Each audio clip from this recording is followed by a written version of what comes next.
So we got the oil pan coming off. I just wanted to show you before I actually took it completely off. Those two that are right there and right there, they're hard to get to. You could get to some in the front, maybe two in the front. Those two right there are difficult to get to. Actually, on this side, those two are more difficult to get to. The same ones that are on that other side. I used, let's see what I got here. This swivel 8mm, by the way. They're 8mm. You do have to remove the transmission in order to get this oil pan. It's an absolute must to do it, because the pickup stick is right here for the oil, and it's right here, and this has to come down this way. And fuck. Let's see.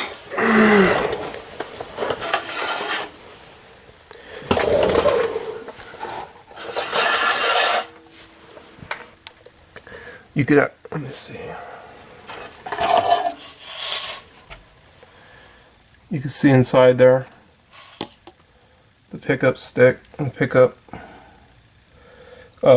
That would be in the way. This has to move towards us, going towards the camera, towards us, and then it'll drop out. So I'm gonna pull that out, and then I'll show you what I'm talking about.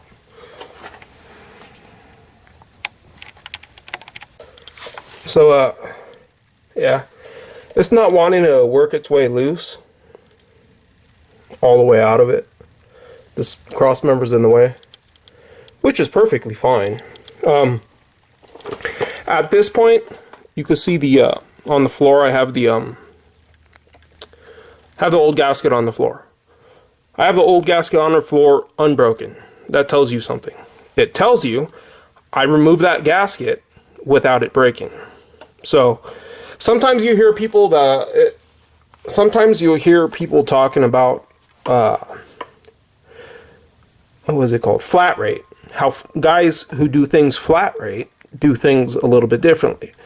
Not necessarily cutting corners, but doing things that they don't have to do, they're not going to do, in other words. And one thing I'm not going to do is I'm not going to remove anything here. I'm just not going to do it. There's no way in hell. I'm not going to spend the extra time doing that. You have to realize something. I got probably 6-7 cars lined up behind this, okay?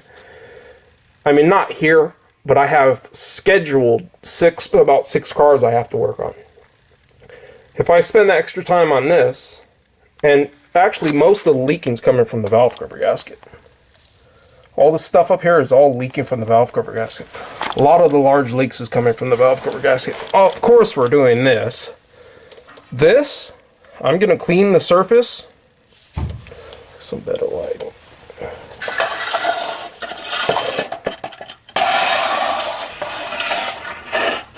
Horrible lighting now, I swear.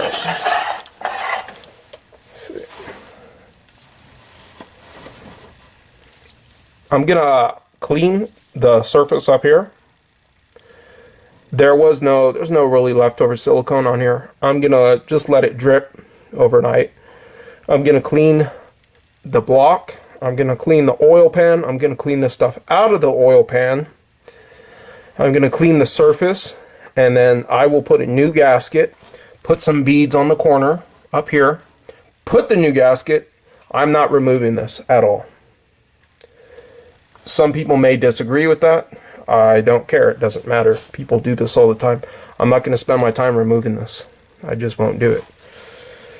You see things people doing. You know, a lot of people get a lot of flack for, like, Eric, the car guy, when he's doing the, I don't know what he was doing, is removing the wheel stud, and he had to cut part of the backing plate and all that. And people get on his ass, but I'm telling you, when you got things you have to do and it has to be done and it's going to work and you know it's going to work.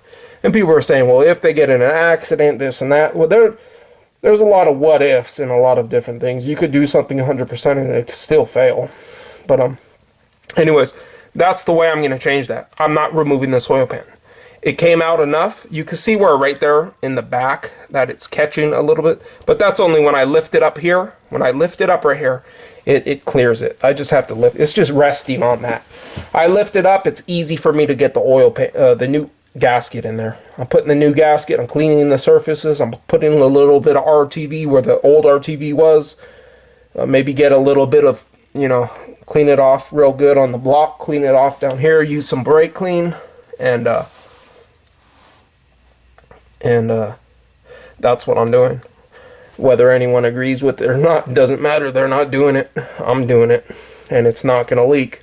Most of the leak, honestly, is coming from the valve cover gaskets. I got to fix that. That's one thing I got to do. So, anyways, that's the procedure I'm going to do. I made a decision to do that. You got to make decisions, and then you got to stick by them, and then you just got to do them. If you could take that oil pan gasket off without breaking it, you could put it on without breaking it. So, that's what I'm going to do. Thanks for watching. Comment, rate, subscribe. I guess I'll show, these are the fronts. There's 18 total. 1, 2, 3, 4, 5, 6, 7, 8, 9, 10, 11, 12, 13, 14, 15, 16, 17, 18 for the oil pan. This is just for the oil pan. Those two longer ones go in the front. You can see where they go in the front of the oil pan. It's deeper. And then the rest of them are just all about the same size. So I just figure I'd throw that out, because you could count your bolts when you're taking them out of the oil pan, and if you got 16 or 17, you know you're missing 1 or 2. So 18 total for the room of the oil pan. 2, 4, 6, 8, 10, 12, 14, 16, 18. 18 bolts. 16 are the same size and 2 are larger, longer.